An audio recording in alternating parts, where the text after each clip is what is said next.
Selamat berjumpa kembali sobat-sobat semuanya. Kali ini saya akan mengulas sebuah HP lama, yaitu Cross PD2. Jadi beberapa versi dari Cross ini memang agak unik untuk HP-nya sendiri. Jadi berbeda dengan HP-HP lainnya seperti Nokia.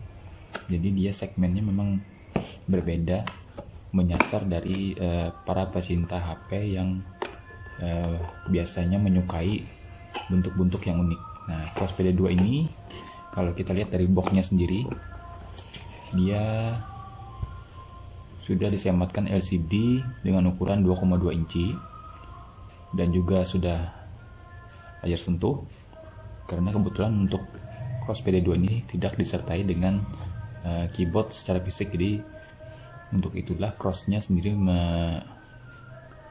memberikan fitur layarnya sudah bisa touchscreen. Demikian juga sudah ada digital kamera, Bluetooth sesuai seperti standar pada umumnya HP pada saat itu.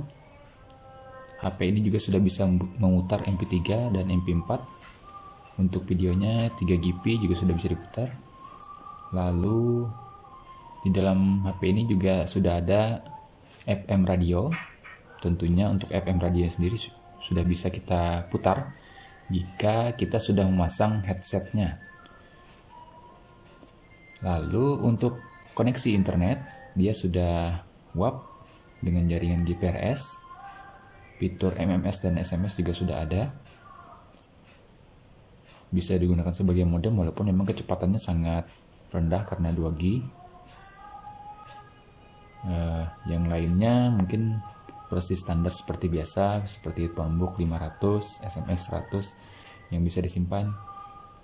Jadi itu yang mungkin versi-versi standar dari Cross PD2. Nah, ini sama di bagian belakang juga sudah disertakan spesifikasi dari HP ini.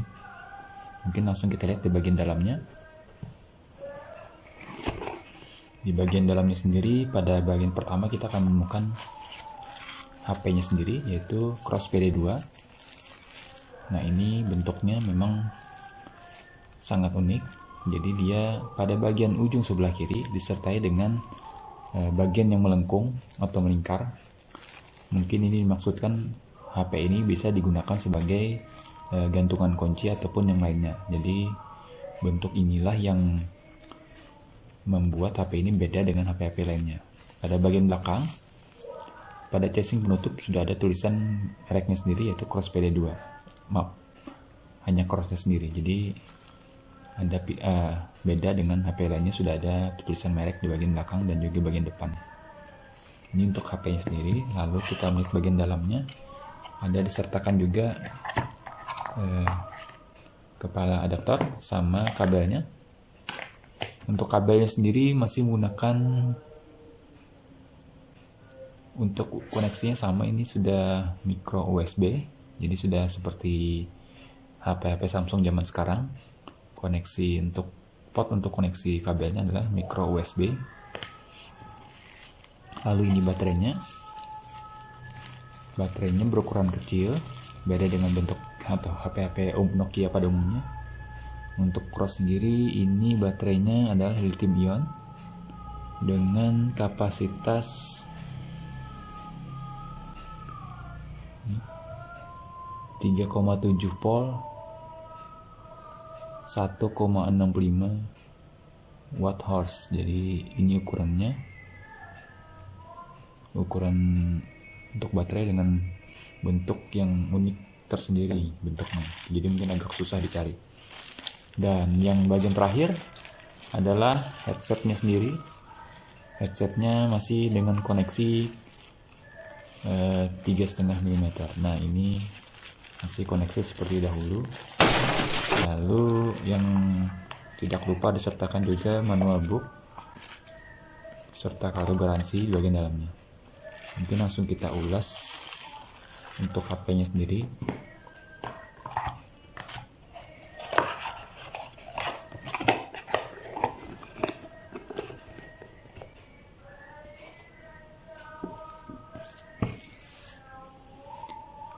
Untuk memasang kartu SIM, kita harus membuka bagian belakang daripada HP Cross ini. Jadi cukup dicongkel pada bagian samping. Pada bagian bawah ini ada bagian untuk membuka casing belakang.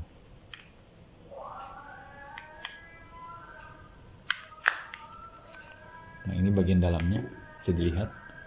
Dia di bagian dalam untuk Pros PT2 ini sudah disematkan slot 2 buah kartu SIM, jadi bisa digunakan secara bersamaan.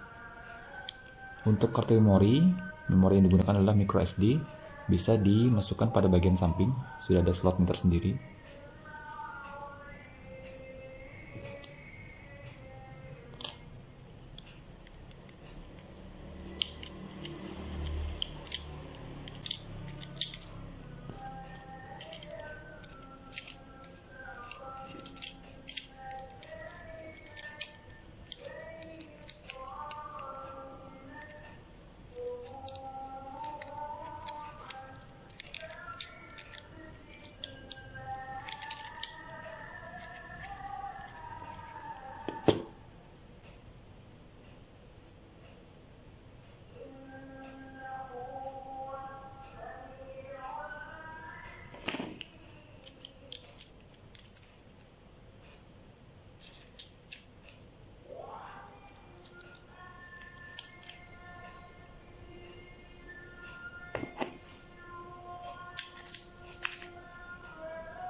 Nah, untuk menghidupkannya, tombol powernya ada pada bagian atas, sementara pada bagian samping ini adalah tombol volume dan juga tombol untuk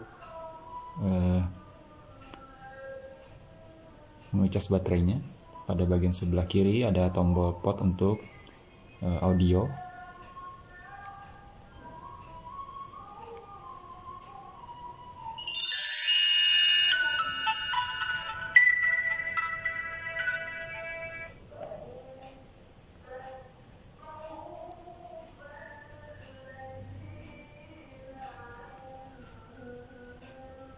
Pada bagian menu bisa kita temukan di sini beberapa fitur yang disematkan. Menu yang ada adalah buku telepon, pesan, panggilan,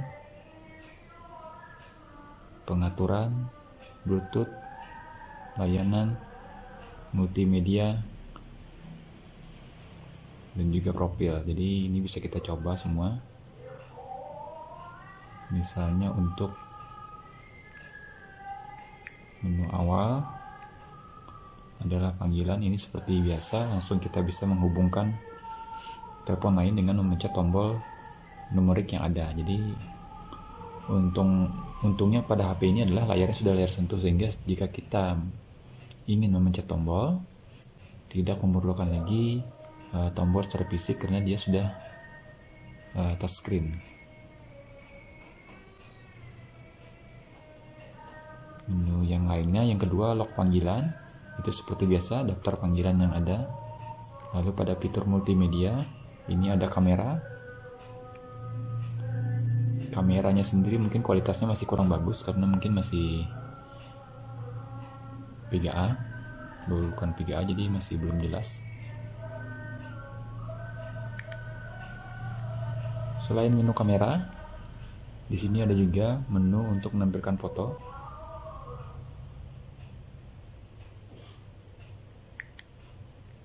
Ini jadi fungsinya seperti galeri.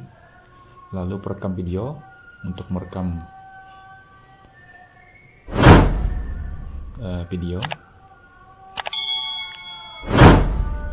Yang keempat adalah pemutar video. Jadi misalnya ada rekaman 3GP atau MP4 mungkin dapat diputar di HP ini, tapi mungkin untuk resolusi yang lebih tinggi tentu saja HP ini masih belum mendukung format video tersebut, jadi mungkin tidak dapat diputar.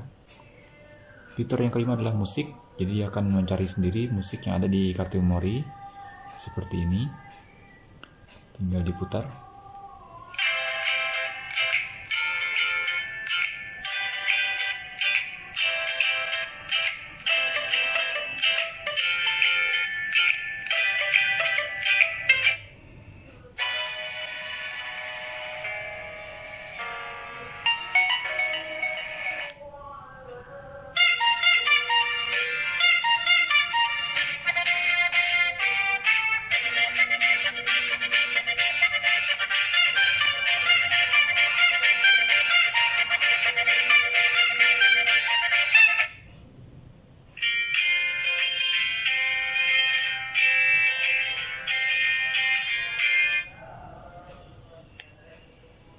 Lalu fasilitas yang ketiga atau fitur yang keenam adalah perekam suara. Jika ingin merekam suara menggunakan HP ini. Dan yang terakhir adalah radio FM. Tentu saja untuk radio FM harus dicolokkan terlebih dahulu untuk headsetnya sehingga radio FM dapat dijalankan. Karena nanti headsetnya sendiri berfungsi sebagai anten untuk fitur radio ini. Selain multimedia ada layanan ini jika ingin terhubung ke internet. Tapi mungkin memang pada zaman tersebut koneksinya sangat lambat, jadi mungkin tidak begitu bisa kita gunakan. Lalu fitur yang selanjutnya adalah pengaturan. Ini untuk mengatur penggunaan kartu SIM misalnya, apakah dengan hidup keduanya ataukah cuma salah satu. Nah, jika ingin terbuka keduanya, mungkin berarti aktif kedua kartunya jika ingin dimasukkan kedua buah kartu yang ada, atau tanpa jaringan. Lalu kalibrasi pena jika menggunakan pena, pengaturan telepon jika ingin mengatur waktu, bahasa, dan juga yang lainnya. Jaringan juga sama. Ini untuk mengatur jaringan yang ada, apakah otomatis ataukah manual.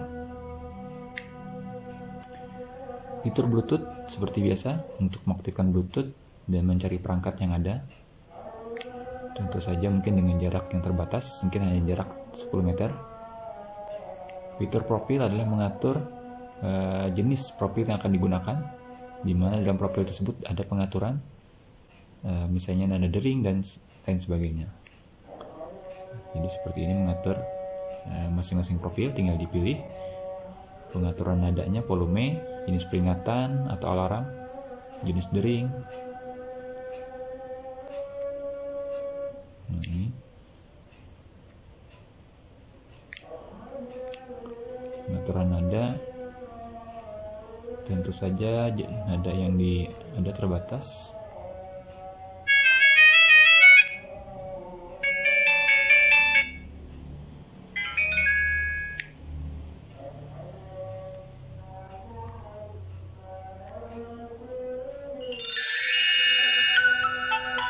Pengaturan pesan.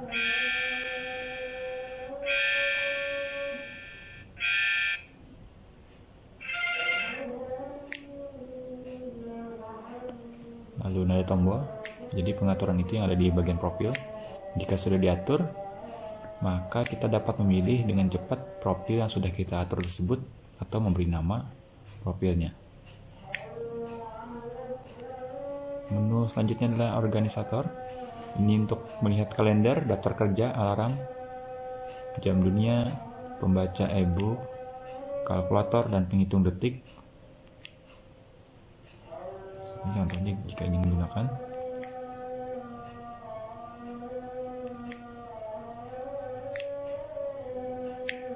Penghitung detik atau istilah sekarang adalah stopwatch.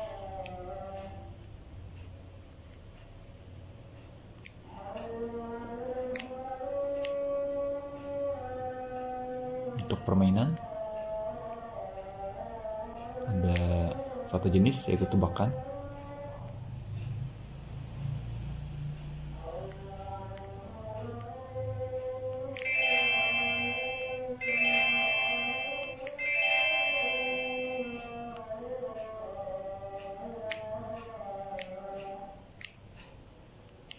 Ini untuk file berkas, karena sudah kita masukkan kartu memori, jadi di dalam berkas atau file manager sendiri sudah terbaca baik itu memori telepon maupun kartu memori.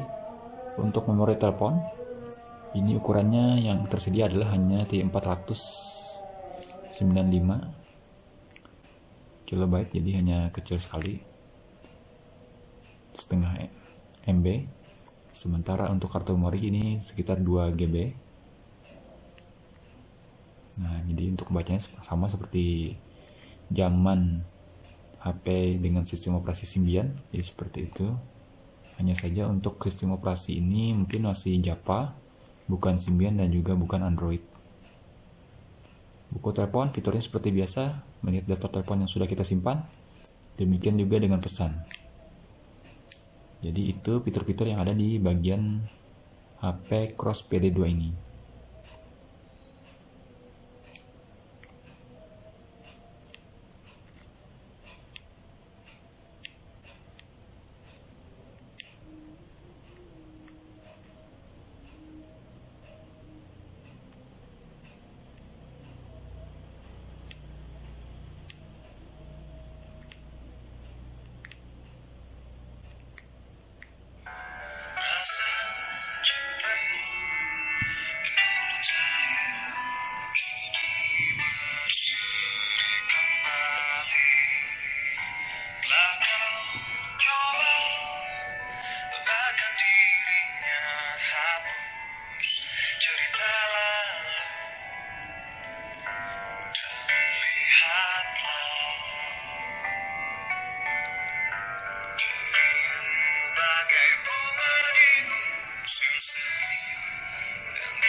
Demikian ulasan untuk Cross PD2 kali ini. Semoga bermanfaat bagi kita semuanya dan menambah ilmu bagi para pecinta HP yang mungkin membutuhkan informasi mengenai HP-HP yang sudah tidak diproduksi lagi, namun memiliki bentuk yang sangat unik.